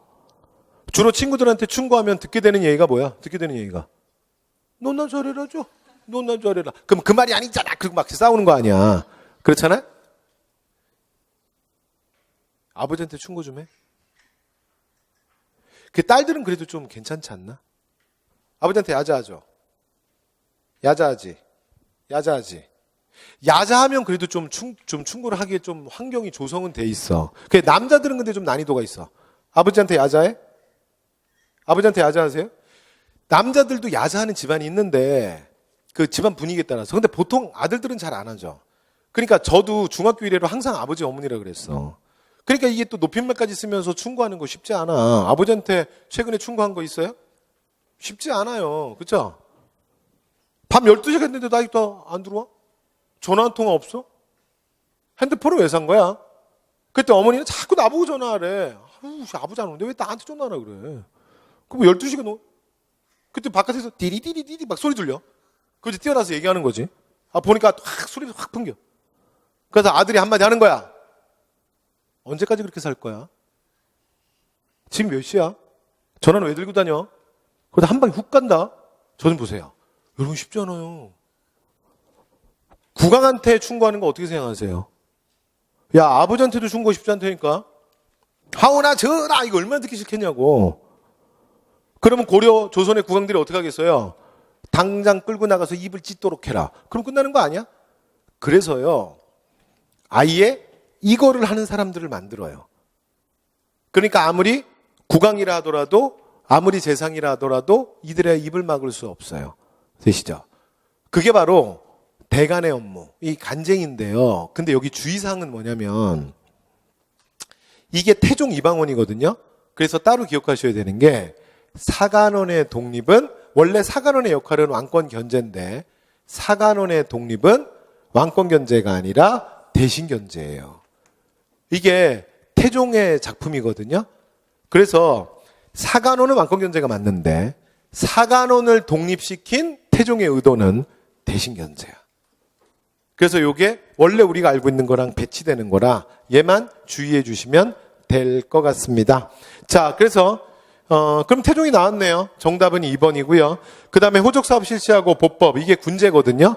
하여튼 조선전기의 모든 군제, 그래서 군대에 올 사람들의 숫자를 늘렸대요. 모든 군사 시스템은 군사 전문가 전부 세조입니다. 수양대군 되셨죠? 군대 관심 대빵 많다 그랬지? 그 다음에 기본법전인 경국대전의 편찬, 이건 했다. 송종 되셨죠? 그래서 정답 몇 번? 2번이었습니다. 되시죠? 자, 그 다음 3번으로 갈게요. 자, 다음 글을 발표한 왕의 제위 시기에 있었던 사실로 옳은 것이니에요. 자, 들어갑니다. 육조직 관리제를 시행한 이후에 크고 작은 모든 가볍고 무거운 일들을 모두 육조에 붙여 의정부와 관련을 맺지 않고 의정부에 관련된 사항에서 올사의 농글밖에 일본에 없으니 이건 옛날부터 임명했던 재상을 임명했던 뜻에 어긋난대잖아. 그러니까 보세요. 뜻에 어긋나니까 그 다음 얘기가 지금 이 글에서 하고 싶은 말이죠. 그래서 앞으로 어떻게 하겠다는 거야? 육조는 모두 직무를 누구에게 먼저 여쭈어봐? 의정부에게 의논을 하고 의정부는 가부를 헤아려 본 뒤에 왕에게 아랜대요. 끝났네요. 자, 그럼 이 제도는 뭐가 되는 거야? 의정부 서사제. 되세요? 읽어지죠? 그럼 보세요. 의정부 서사, 근데 문제는 의정부 서사제가 문제가 아니라 의정부 서사제를 시행한 왕의 제위기야. 이해됐죠? 그럼 의정부 서사제는 누구라고요? 세종이 되는 거야. 되셨죠? 자, 그럼 세종을 고르겠습니다. 자, 첫 번째, 홍문관을 설치하고, 자, 경연을 활성화했다. 자, 그럼 이거 누구예요? 네, 성종이잖아, 성종. 그죠? 네, 그래서, 자, 세종이니까 성종. 틀렸어. 사병제를 폐지하고 군사권을 일원화했다. 그럼 어떻게 되는 거예요? 이게 태종 이방원이에요. 됐죠? 태종 이방원이 왕권 강화 과정에서 하는 거야. 한양을 기준으로 한 역법인, 아까 여러분 제가 농사직설, 상강행실도, 칠정산, 이거 시험에 진짜 너무 많이 나와요. 제가 이런 얘기 했었는데 서울을 중심으로 한 우리의 역법이야. 칠정산. 어느 왕 때? 세종이에요. 그래서 정답은 몇 번이야? 3번이야. 여기가 됐어요? 자, 그 다음에 언관들의 활동을 견제하기 위해서 집현전을 없앴다. 집현전 없앤 거 세조예요, 세조. 되셨죠? 그래서 나중에 성종이 집현전의 역할을 다시 하기 위해서 홍문관을 설치하는 거야. 됐죠? 이거 작년 문제잖아. 이거 시험 보고 와갖고 의정부 서사제, 성종도 의정부 서사제 아니에요? 그리고 제가 어디서 들었는데요? 그리고 저한테 엄청 물어본 사람들 많다니까. 그래서 제가 아까 의정부 서사제 그 얘기를 한 거야. 됐죠? 누가 그렇게 가르치는 거야 도대체? 아니라니까. 여러분 성종은 할 수가 없다니까. 의정부 서사제라고 해서 성종도 의정부 서사제 아니에요? 여러분도 마음대로 가면 큰일 나. 왜 됐죠? 성종은 의정부 서사제 할 수가 없어. 대신에게 고명 대신들, 사실은 권력이 많은 사람들, 고관들에게 권한을 많이 줄 수가 없다니까. 세조가 앞에 너무 많이 망가뜨려 놨기 때문에. 이해되셨죠? 그래서 김종직을 비롯한 언론 활동의 활성화를 통해서 반대로 밑에서 위로 견제시키는 거야. 이게 성종식의 유교야. 그러니까 유교 정치의 실현이야. 되셨죠? 그래서 1번 아니에요. 자, 그 다음 4번입니다. 자, 가에 대한 건데요. 자, 신인사대부가 이렇게 분화됐네. 자, 혁명파 사대부가 훈과됐어. 그러면은, 자, 온건파는 가래요. 그럼 가에 들어갈 말은 뭐야? 살임이네. 훈구대 살임. 되셨죠? 네, 훈구대 살임 문제는 별로 안 어려워. 문제 들어갈게요. 성역 이외의 사상 학문까지도 포용했다. 자, 이건, 살임이 아니고요. 훈구의 특징이에요. 훈구. 되셨죠? 살임은 학자들이거든요. 그래서 굉장히 원리 원칙주의자들이야. 세상의 진리는 오직 성역밖에 없는 거야. 되셨죠? 그래서 여기에 대해서 되게 배타적인 게 살임의 특징이에요. 자, 그다음에 두 번째. 의리와 명분을 중시하고 왕도 정치. 그럼 누구라고요? 좀 전에 했잖아. 살임. 자, 부강병 중시하고 중앙집권. 부강병 중앙집권에 미쳤던 사람들 누구라고요? 훈구. 살임은 거기 별로 관심 없다 그랬잖아. 자, 그래서 훈구. 자, 그 다음에 리을. 향촌자치를 추구하고 성과 행역을 기반으로 해서 세력을 확대해 나갔다. 자, 이게 누구야? 이게 딱 살임이네요. 되셨죠? 그래서 정답은 니은과 리을이었어요. 되시죠? 자, 5번입니다. 자, 다음 사건이 일어난 순서대로 했는데 이게 이제 아까 우리가 16세기 했던 사화네요. 됐죠? 그래서 사화, 16세기 그럼 뭐라고요?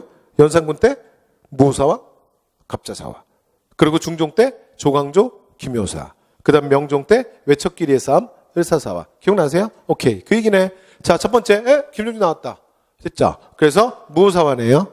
자, 그리고 그 다음 연산군의 생모, 패비 윤씨 문제 때문에. 되셨죠? 자, 이게 두 번째네요. 요 두 개가 연산군이네요. 자, 그 다음에 세 번째. 자, 세 번째가 뭐야? 중종 때 김효사. 그러니까 니은이고. 그 다음에 마지막에 명종 때 을사사화. 되셨죠? 순서는 이렇게 가면 되네요. 자, 그래서 정답 2번이었습니다. 되시죠? 그 다음 6번입니다. 자, 다음 사건으로 인해서 발생한 역사적 사실. 이거 여러분 바로 작년 거예요. 바로 작년 9급. 따끈따끈한 거야. 봐봐. 자, 심춘겸이 자원급제를 하자. 그래서 전랑으로 청구했을 때 김효원이 뭐라고요? 외척은 쓸 수 없다. 그러고 막았대요. 이 예민한 시기에 외척이 되냐? 그랬더니 심의겸이 외척이 원흉의 문책보다는 낫지 않냐. 그러니까 여기서 말하는 원흉은 윤원형을 얘기하는 거예요. 됐죠? 그 비리의 온상이었던. 자, 그러면서 이제 김효원과 사실은 심의겸이 붙었다야. 자, 그래서 이렇게 붙어서 나타난 결과가 뭐예요? 바로 동인과 서인으로 나뉘어지는 거예요. 그죠? 그러니까 정답 몇 번이야? 1번. 할 수 있어요? 되죠? 오케이. 한 번만 더. 그럼 여러분 이게 만약에 어디 갔어? 그러면 남인과 북인으로 분화되는 건 그러면 뭐가 되는 거야? 아까 했던 정렬이 모반 사건과 정철의 건조기가 되는 거고 더블정. 그 다음에 노론과 소론으로 분화되는 건 뭐라고? 아까 숙종 때 했던 황국 중에 첫 번째 황국 경신왕국은 꼭 기억해야 된다 그랬잖아요. 나머지는 됐고. 되셨죠? 경신왕국. 되셨죠? 그 다음에 서인과 남인 간의 예속 논쟁 이건 언제야? 그렇지. 현종 때고 17세기 마지막 현종. 기억하시죠? 오케이. 자, 7번 갈게요. 자, 7번 이제 붕당에 관련된 건데 이건 이제 경찰직 문제인데 한번 볼까요? 자, 살림이 동인과 서인으로 나뉘어진 다음에 동인이 우세한 가운데 전국이 운영되었대. 자, 선지 1번 갑니다. 척신정체 잔재를 물러싸고 소극적인 부류가 서인, 적극적인 부류가 동인이야. 맞아? 맞다 그랬잖아요. 그래서 동인이 뭐라고요? 강경파. 서인이 뭐라고요? 온건파. 기억나지? 자, 2번 갑니다. 정렬이 모반, 계속. 자, 온건파인 남인과 급진파인 북인으로 또 나뉘어졌대요. 자, 니은 갈게요. 정렬이 모반 사건을 계기로 해서 나뉘어져 처음에는 남인이 전국을 주도하고 요가 했던 거 기억나세요? 그 다음에 임난이 터졌는데 이 임난 때 광해와 함께 분조를 이끌었던 게 북인이라 그랬잖아. 그래서 임난 이후에는 북인이 집권한다. 되세요? 오케이. 자, 그 다음 3번 갈게요. 자, 디귿. 그 다음에 이제 어떻게 됐냐면 서인과 남인으로 격렬하게 대립했고 나중에는 서인에서 갈라져 나온. 자, 밑으로 갑니다. 자, 예속 논쟁에서 나타난 예론의 차이가 신권을 강화하려는 서인과 한 번만 더. 이 문장 잘 읽어야 돼. 선지는 원래. 다시 예론의 차이에서 뭐라고요? 서인이 신권을 강화하려는 경향이 있어? 서인이? 맞다 그랬잖아요. 계세요? 아까 무슨 얘기했냐면 그 송시열의 주장이 천하동례의 핵심은 뭐냐면 왕도 사대부랑 똑같다는 얘기야. 그러면 신권 강화잖아. 왕권을 강화해 주려면 뭐라고 말해야 돼? 왕은 특별하다라고 얘기해 줘야지. 그 왕자의 부동사서. 왕은 사대부의 예법과는 같을 수 없다라는. 왜? 천명의 대행자니까. 그게 누구라고요? 남인이 되는 거죠. 그래서 보세요. 그 다음은 왕권을 강화하려는 남인. 그지? 그럼 어때요? 이 문장. 맞잖아. 그래서 그 정치적 입장과 연결되어 있는 것이 예속 논쟁이다. 맞잖아요. 상복 얘기가 아니라 그랬잖아. 겉으로 발현되는 게 상복이지. 이해되시죠? 네. 마지막 리을. 자, 서인으로 갈라놓은 다음에 서인은 노론과 소론으로 나눠졌대. 가볼게요.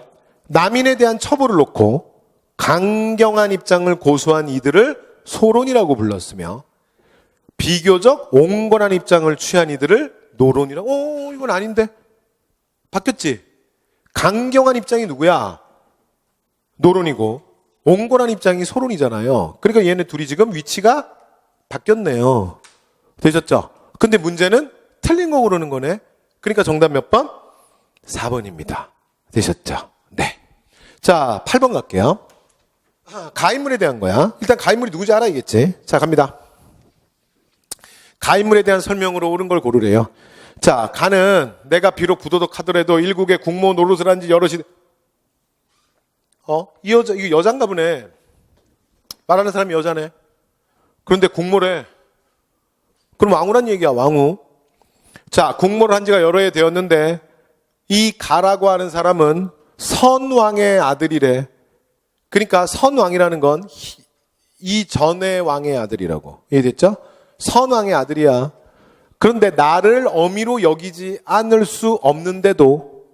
무슨 말인지 알겠어요? 그러니까 나를 어미로 여겨야 되는데 어미로 여기지 않아. 그리고 근데 내 부모를 죽이기까지 했어. 내 부모를 죽이고 품속에 어린 자식, 나의 어린 자식을 빼앗아 갔대요. 그리고 나를 유폐시켰대. 계속. 그래서 곤욕을 치르게 했고, 그 다음 어디 그뿐이던가. 여기가 이제 결정탑니다.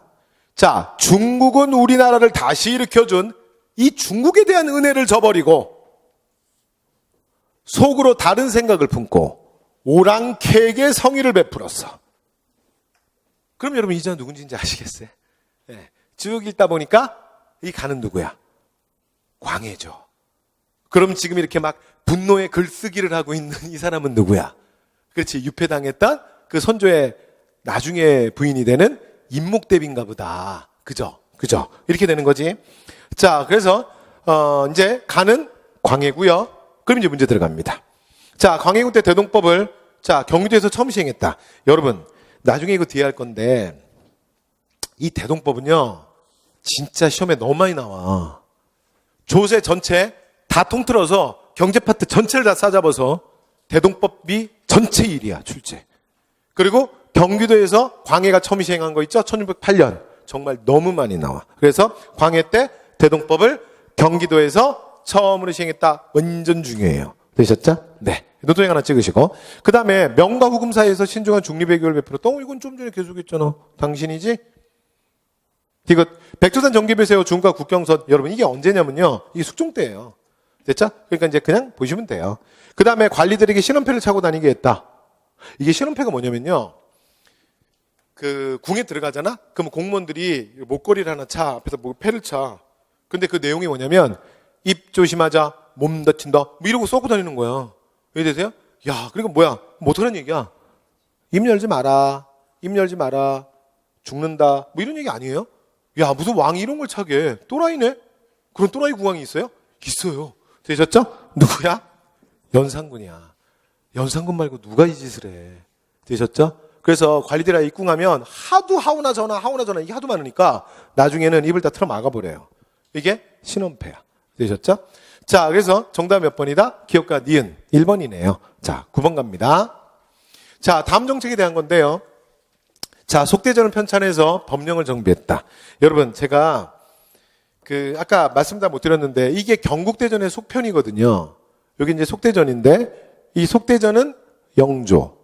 그 다음에 정조가 또 한 번 이걸 건드려요. 그걸 뭐라 그러냐면 대전 통편이라 그래요. 대전 통편. 그래서 대전 통편은 정조. 그 다음에 마지막 경국대전의 마지막 4단계인 대전 회통은 대원군. 그래서 얘는 경국대전에 이걸 우리가 4단계라고 하는데 시험에 되게 잘 나와요. 되셨죠? 그래서 뭐 지금 안 외우셔도 되는데 그냥 들어만 두세요. 두 번째. 자, 사용수에 대해서는 반드시 3번 재판하게 했대요. 자, 신문고 제도를 부활시켰대. 신문고 제도 처음 만든 사람 누구라고요? 아까 했는데. 태종 이방원. 그럼 나중에 누가 없애요? 없애요. 누가 없애요? 누굴 것 같아요? 그죠? 그래서 맞아요. 그냥 눈치로 말하면 돼. 여러분, 수험생의 가장 중요한 덕목이 뭔지 알아? 눈치야. 외워서 맞추는 거 누가 못해? 외우면 다 맞추지? 안 외우고 맞추는 게 진짜죠. 열심히 하면 뭐예요? 눈치가 없는데. 되셨죠? 그래서 누가 없앴겠어요? 네, 연산군이 없애요. 그리고 영조가 다시 부활해요. 되셨죠? 그래서 신문고 그냥 한번 보시면 될 것 같고요. 자, 그다음 그럼 이제 누가 되는 거야? 영조가 되는 거죠? 영조. 자, 그럼 가볼게요. 자, 문제는 이 국왕은 누구예요? 영조죠? 영조. 자, 영조니까. 자, 신해통공을 단행해서 이거 있잖아. 엄청 나온다니까, 정말. 여러분, 기출문제 풀어보시면 깜짝 놀랄 거야. 무슨 놈의 시전상 얘기가 이렇게 중요해? 라고 생각할 정도로 많이 나와요. 자, 그래서 1번은 뭐라고요? 정조예요. 그래서 아니고요. 삼정이정성을 설치해서 이게 밀란의 19세기, 이 밀란이 너무 막 심할 때거든요. 그래서 이건 철종 때 얘기예요. 그래서 그냥 한번 보시고요. 붕당의 폐단을 제거하기 위해서 서원을 대폭 정리했다. 그래서 서원 정리한 게 2번이라 그랬죠. 한 번이 영조고 한 번이 대원군이에요. 그래서 자, 3번은 영조 맞네요. 그 다음에 황국제를 면민이 공동 출자하는 사창제. 그래서 황국제를 자, 민간이 운영하는 사창제를 운영하는 건 대원군의 가장 대표적인 개혁 중에 하나예요. 그래서 자, 지금 4번은 대원군이에요. 그래서 정답 몇 번이다? 3번이에요. 자, 그 다음 마지막 갑니다. 10번입니다.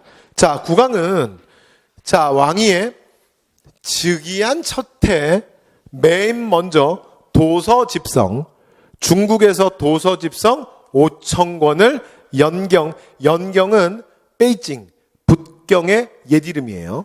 그래서 연경시장에서 사오고 그 다음에 홍문관에 간직했던 책과 그 다음에 여러 가지 행궁에 소장했던 책과 그 다음에 명나라에 있던 모든 것들을 모아서 창덕궁 안쪽에다가 규장각이라고 해서 서남미 열고관을 건립해서 중국본을 저장했대요. 그리고 이제 이 규장각에다가 여러 가지 책들을 다 막 모으고 나서 보니까 총 3만 권 이상이나 되었대. 이 국왕 누군지 아시겠어요? 누구야? 아, 정조. 되셨죠? 네. 그럼 이제 문제는 뭐로 바뀐 거예요? 정조로 바뀌었네요. 정조. 문제 들어갑니다. 자, 병권장악을 위해서 금형을 설치했다. 이게 우리가 군사제도를 안 해서 그런데요. 금형이 오군형의 제일 꼬맹이, 제일 마지막이거든요. 그래서 금형은 숙종 때 만들어지는 거예요. 그래서 숙종일에서 틀렸고요. 또 나왔죠. 유기전을 제외한 시전상인들의 금단정권 폐지. 되셨죠? 네. 그래서 저거 6개 가게는 왜 뺐냐면요. 무명, 삼배, 어물, 비단 해서 이 6개 점포만 딱 빼준 거야. 근데 왜 그랬냐면 이 6개 가게는 시장에 미치는 영향이 너무 큰 거야. 그래서 국가 특별 관리 품목이야. 그래서 이건 국가가 그냥 놔둔 거예요. 딱 6개 가게만. 되셨죠?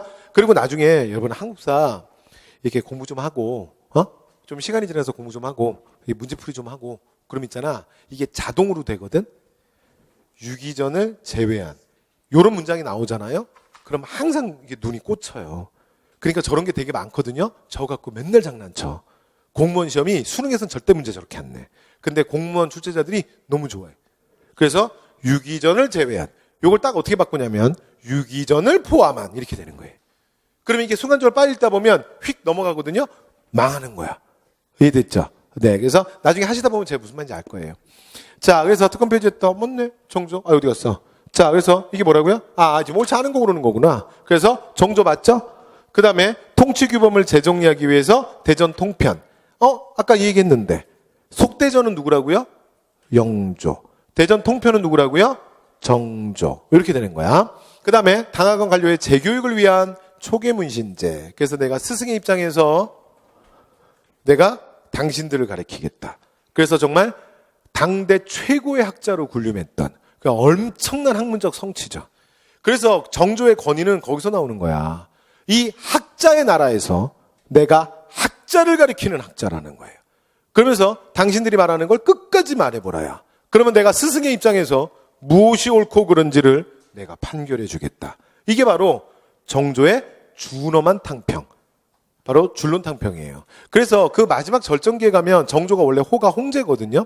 근데 홍제라는 호를 버리고 이 초월적 군주로 군림하는 이 사실은 개혁의 절정에서 등장하는 게 뭐냐면 군주도통론.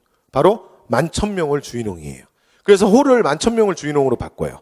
세상에 밤이 되잖아? 그럼 해가 떠. 근데 해는 아니야. 아유, 잘못했습니다. 자, 밤이 되면 달 테네? 그러면 이 세상, 마음이 급해서. 세상에 수많은 하천들이 이 만천, 수많은 하천들이 백성이야. 근데 이 하천의 숫자만큼 저녁이 되면 하천이 하나의 달을 띄워. 하천의 숫자만큼 달의 숫자도 똑같아. 그런데 사실 하천은 수만 개지만 달은 오직 하나야. 그래서 그 수많은 하천을 다 비추는 그 달이 태극이요. 태극이 곧 나다. 이거예요. 이게 만천명을 주인홍이야. 되셨죠? 네, 이렇게 해서 마지막으로 말씀 다 드렸습니다. 자, 이렇게 해서 조선왕조 500년에 대한 좀 가장 기본적인 얘기들과 그다음에 이제 붕당에 대한 얘기들을 조금 하면서 최근에 이제 또 문제들은 또 어떻게 나왔는지 그래서 문제 좀 풀면서 마무리했는데 제가 원래 준비된 시간보다 제가 약간 오버했는데 그래도 여러분 잘 버티네요. 네, 자, 그래서 수고 많이 하셨습니다. 자, 그러면 이것으로 수업을 마치도록 하겠습니다. 수고하셨습니다.